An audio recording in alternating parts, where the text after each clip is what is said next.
Սիրելի ժողովուրդ, վերջերս երբ Փարիզում նախագահ Մակրոնի հետ քննարկում էինք, թե իր սպասվող պետական այցի ընթացքում Հայաստանի Հանրապետության որ երկրորդ քաղաք այցելենք, որովհետև այդպիսին է պետական այցերի արարողակարգը, այն պետք է տեղի ունենա ոչ միայն մայրաքաղաքում, այլև տվյալ երկրի երկրորդ քաղաքում, մենք քննարկեցինք եւ եկանք եզրակացության, որ այդ քաղաքը պետք է լինի Գյումրին, եւ մենք ամսի 5-ի երեկոյան նախագահ Մակրոնի հետ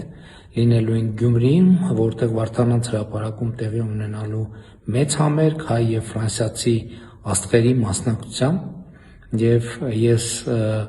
հույս ունեմ եւ համոզված եմ, որ մեր սիրելի գյումրեցիները շատ ջերմ, բարեկամական եւ ճոխ ընդունելություն կցուցաբերեն նախագահ Մակրոնին,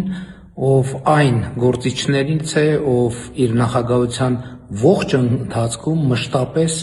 անսասան կերպով կանգնած է եղել Հայաստանի Հանրապետության շահերի պաշտպանության դիրքերում։ Սիրելի գյումրեցիներ, համոզված եմ, որ մենք միասին ի ցույց կդնենք մեր հյուրասիրությունը մայիսի 5-ի երեկոյան Վարդանանց հրապարակում եւ ընդհանրապես Գյումրիում ողջունելով Ֆրանսիայի Հանրապետության նախագահ Էմանուել Մակրոնին եւ նրա տիկնոջը։